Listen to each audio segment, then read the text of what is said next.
everyone, welcome to Ayumilove channel for another Raid Shadow Legends video guide. Today I'll be showcasing you my Bommal Dreadhorn team in Doom Tower Hut floor 90. Let's take a look at the Doom Tower. So I noticed that in Doom Tower there are 3 encounters. You will see Bommal Dreadhorn, which is floor 90, floor 50, as well as floor 10 at here, right? So let's see my team. So this is my team, which consists of Doom Priest as the lead to gain a force ally speed in all battles by 15%, Beerus as the healer, and 3 Volgoths as the passive healer against Bommal Dreadhorn attacks. So this strategy was inspired from Soda Dragon Gaming with 3 key differences, which is the first one is he uses a legendary champion, which is Visit the Unbold. However, I'm using Doom Priest instead.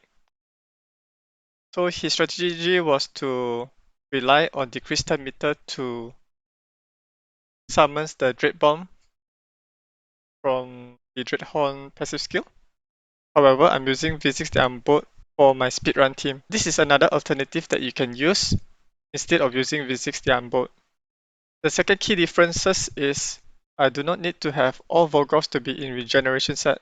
You only need 1 Volgoth in regeneration set, and I recommend that the Volgoth will be placed in the last position. Since the last position Volgoth will not get the full potential healing from both Volgoth in the team. Then the third key differences is you can build Volgoth with high critical rate so they can complete the run much more faster. As you notice, the time taken to complete this run is roughly below 15 minutes, which is much faster than Soda Dragon Gaming. Let's take a look at the artifacts, stats, and masteries on each champion. This is the first champion in my team, which is Doom Priest. She is equipped in Frenzy set that grants her 10% meter for every 5% HP loss. Here are the artifacts stats. This is the weapon, helmet, shield, HP glove, HP chestplate, speed boots, HP ring, HP amulet, and HP banner. Here are the total stats for Doom Priest. The stats to focus are HP, defense, speed, and critical rate. You will want more than 70,000 HP, more than 2000 defense, over 200 speed, and as little as possible for critical rate, because her default attack Fate Beef attacks one enemy. If the hit is critical, places a 15% increased critical rate buff on a random ally for 2 turns. Dreadhorn has the ability to replace any buff on the champion with a bomb debuff, so it's essential to keep the critical rate on Doom Priest as low as possible to prevent this from happening. So these are the skills. You do not need her to be fully booked for this team. And here are the masteries. The masteries I've chosen is offense and support. The most important mastery for this is to unlock War Master to deal damage based on the boss enemy max HP, as well as the additional masteries that grants more damage, such as Methodical, Bring It Down, and Heart of Glory. For support, you want to go for Lay on Hands, Healing Savior, and Merciful Aid for additional healing. The next champion on the list is Beerus. His role is to provide AoE healing to all your allies. He's equipped in Retaliation set and Immortal set. Retaliation set grants 35% chance to counterattack whenever he's hit, and Immortal set heals him by 3% every turn and give him additional 50% more HP. So here are the artifact stats. This is the weapon, helmet, shield, critical rate glove, HP chestplate, speed boots, HP ring, HP amulet, and defense banner. Here are the total stats: 25,000 HP, 2000 defense, 200 speed, and 100% critical rate.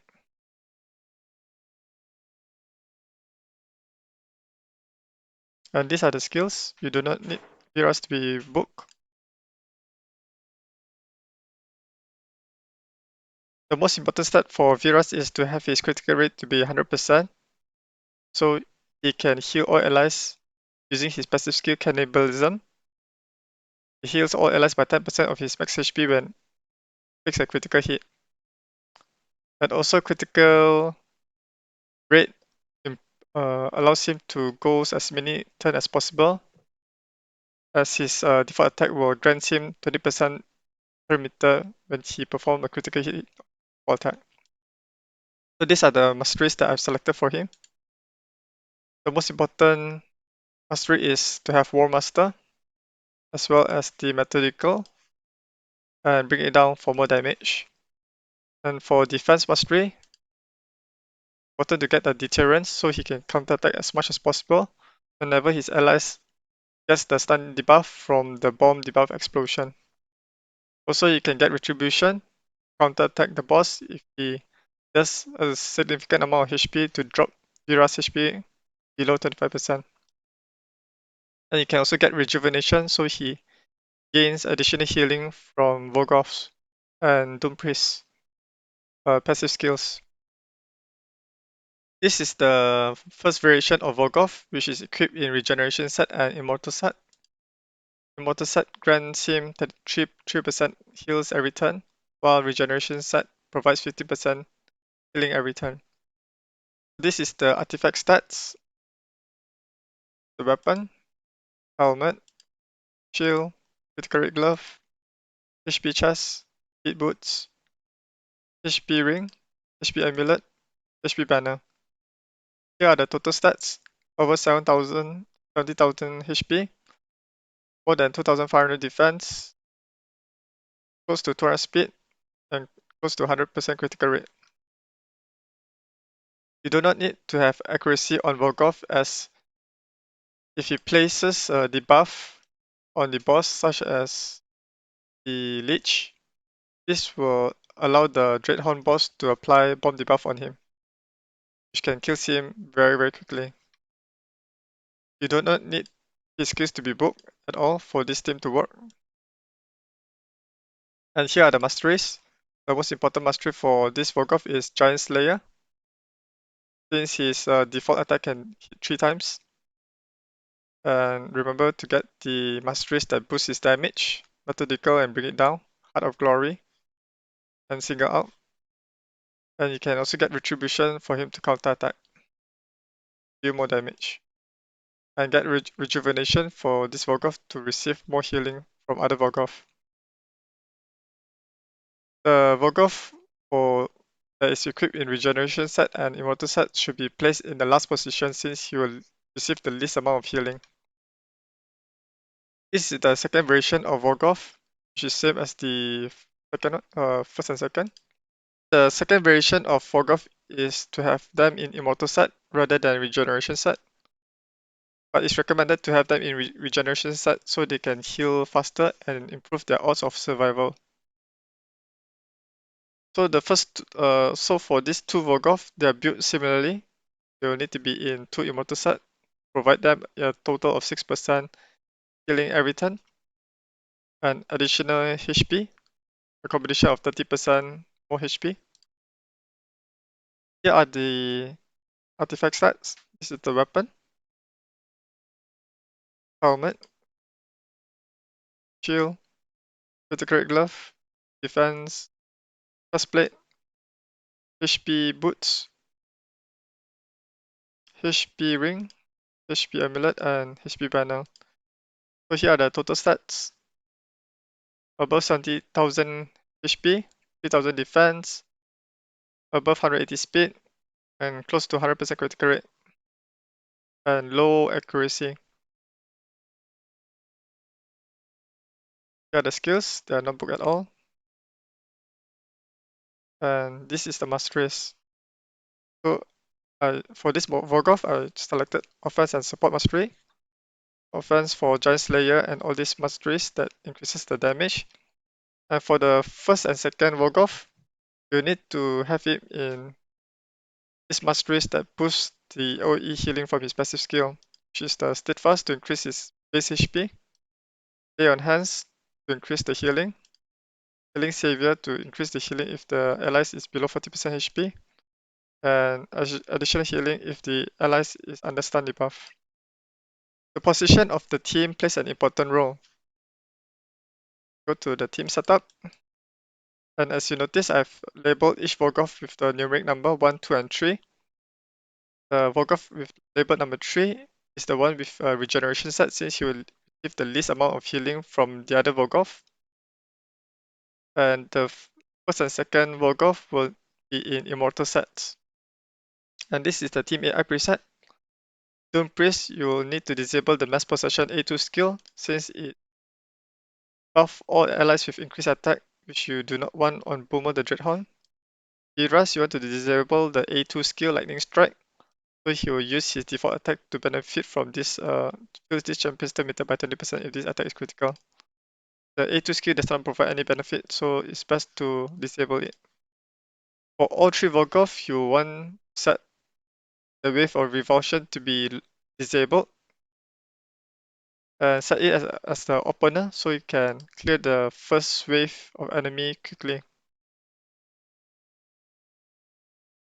Doom Priest is quite helpful in this team, as she can remove the X debuff placed by Tia the Tomb Angel, as well as the healing reduction from Little Miss Annie. She can also remove the block active skills placed by Pistofus.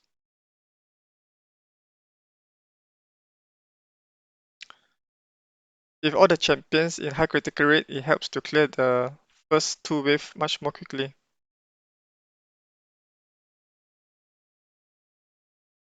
In the second wave is mostly AoE damage nukers from the enemy team,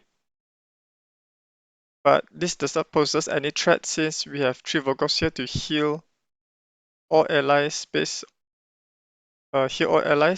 using their passive skill. So the more AoE damage, the faster the healing becomes.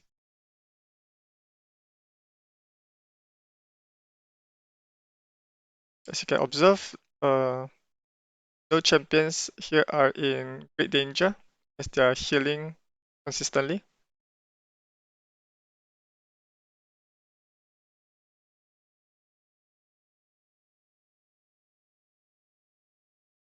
Okay, we have now reached to the boss. The boss performs his first attack, which is to place the bomb debuff. The second attack is he places the HP burn debuff, and HP burn debuff will deal much more damage based on the number of bombs they have on your champions. So it's crucial to cleanse away the HP burn debuff with your cleanser.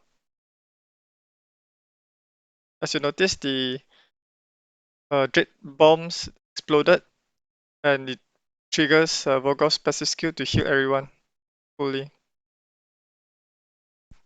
As you can see here, Beerus can keep on counter-attacking the boss whenever the bomb debuff explodes, places a stun debuff.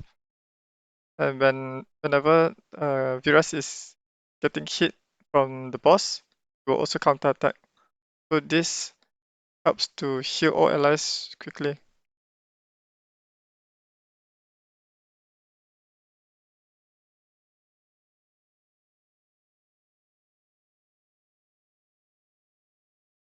So each time Bommal the Dreadhorn deals a significant amount of damage, Presence helps Doom Priest to cutscene again. Quickly remove the HP burn debuff. The Dread Bomb is going off again in a while. And all the HP of my champions is healed fully. Except for the last Volkov.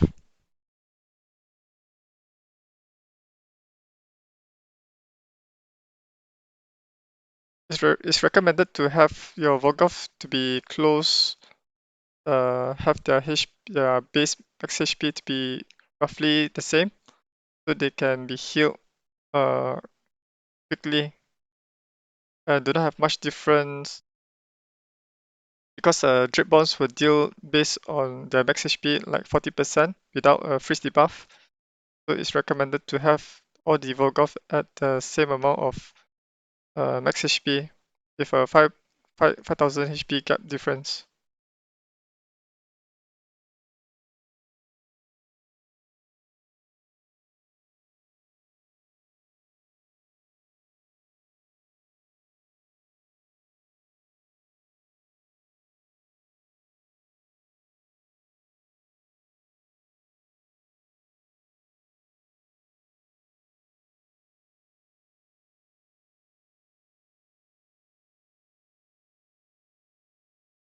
Now Bommal Dreadhorn is now around about 30% HP left. Still a bit more to go.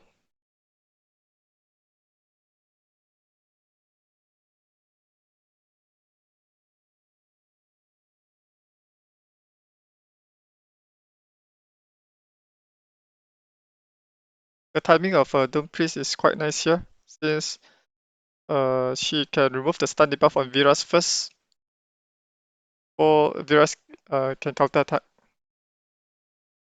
So this gives Beerus an opportunity to counter attack and heal all allies again.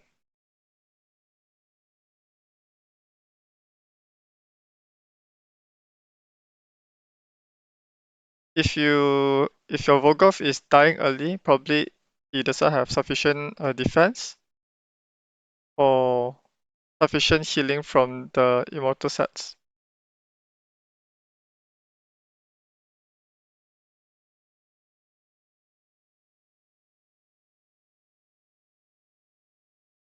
If your Doom Priest is dying early, probably can also increase his uh, base HP and defense.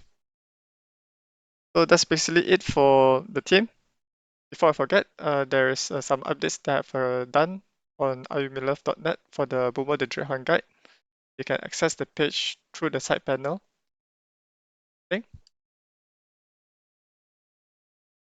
And you can find other methods of defeating Bommal Dreadhorn by clicking at the video section here.